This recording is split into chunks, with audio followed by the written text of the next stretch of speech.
This morning, how a deadly crash has become a test of faith for the youth at a Sioux Falls church. Plus, South Dakota Native American schools play their first championship game of the All Nations Football Conference.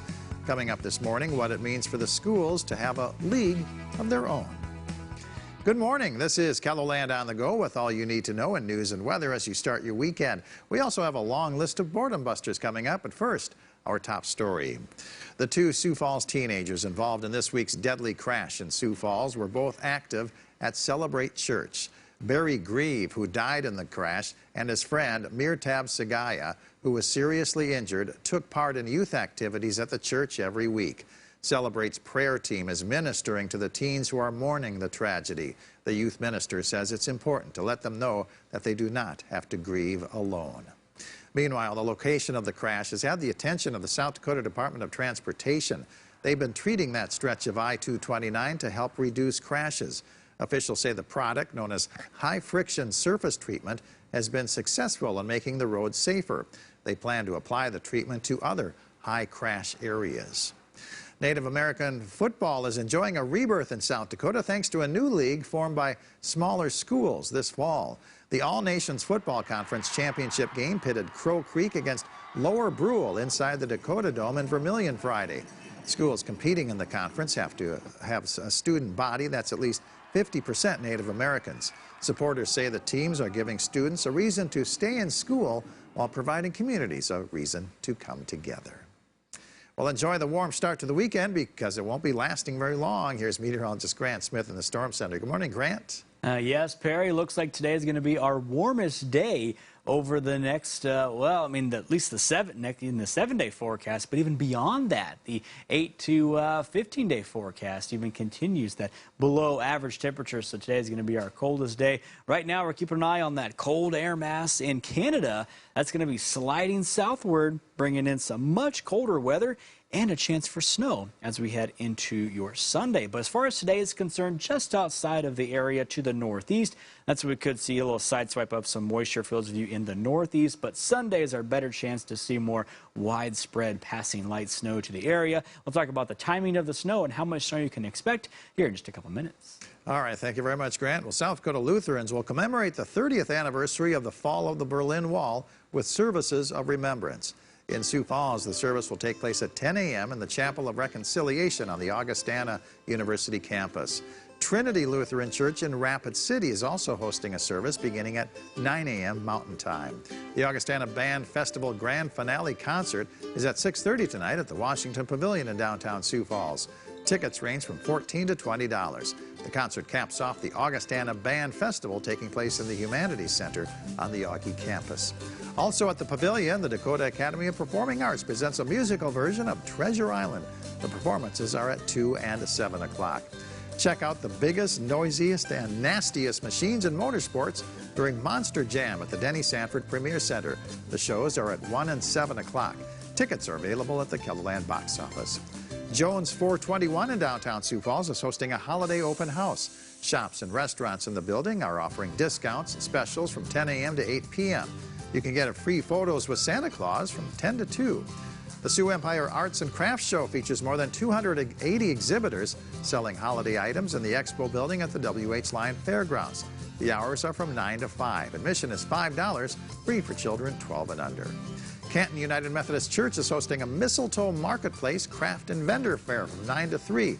Bring a non-perishable food item for the Canton Food Pantry and receive a free raffle ticket. All proceeds from the raffle ticket sales will benefit Love Inc. and the Clothing Closet. Lunch will be provided from 10:30 to 1:30 by the Canton United Methodist Youth. The Montrose Holiday Craft Festival has grown to 2 locations, the American Legion and the Montrose United Methodist Church Hall. 3 dozen vendors are selling holiday items from 9 to 2. Admission is free. The Center of Hope is hosting a fall celebration, which includes a catered meal, a live auction, and a chance to learn about plans to move the ministry to the former campus of the South Dakota School for the Deaf. The celebration goes from 5:30 to 8:30 at Sioux Falls Christian Schools located on South Charger Circle. Admission is $10. Children are free. And readers of all ages are invited to meet some of their favorite authors at Fall Into Books at the Museum of Visual Materials in downtown Sioux Falls. This book signing event goes from noon to 4. Grant? All right, let's go ahead and take a look at your forecast here. For starters, we already have a winter weather advisory that has been issued. Goes into effect tonight through tomorrow evening, actually, for tomorrow evening, to be more specific, for upwards of 2 to 4 inches of snow. We'll take a look at the rest of the snowfall forecast for everybody here in just a second. But first, let's take a look at futurecast for today. A couple things to note. Partly cloudy skies in the east. More sunshine will be found in the west. And if you are just in the northeast, there you can see a little bit of that moisture that may sideswipe the northeast today. Kind of a rain-snow mix, but otherwise, KELOLAND looking at staying dry, just those passing clouds. And then once we get through this evening, that cold front will clear the area. That's going to bring in some north winds, driving in cloud cover through the evening and overnight. And then late during the overnight, that's when we'll see that snow arrive for the northwestern corner, kind of a light snow or flurries.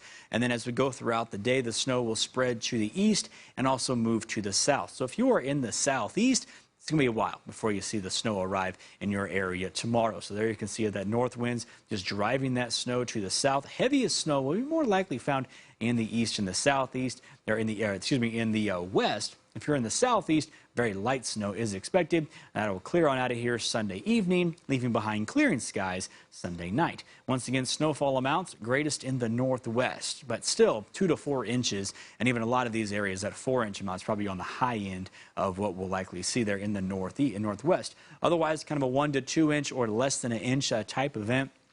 And the snow risk map, yeah, just a high risk for 1 inch of snow in the west and more of a slight risk, so very low chance for those of you in the east and southeast. And the next threshold, 3 inches of snow, yeah, just a slight risk in the northwest corner. That's how we're kind of calling this a 1 to 2 inch type snow event, with a few areas getting just a little bit more. So your forecast for today, a pleasant day, mostly sunny to partly cloudy skies, temperatures in the 40s, 50s, and even 60s. And then tonight it all turns around teens and 20s for overnight lows with increasing clouds.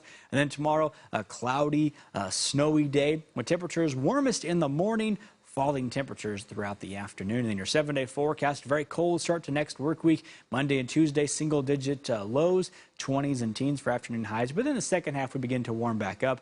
Also Wednesday, another chance for snow, but it's also looking like a light event, kind of a 1 to 2 inch type snow event again. Up here, also cooling down, then warming back up as we head to the second half of the week. 40s return by Wednesday, and Rapid City, western South Dakota, 40s and even some 50s late next week. Well, thank you for joining us for KELOLAND on the Go. You can get up to the minute developments right here on KELOLAND.com. Have a great day.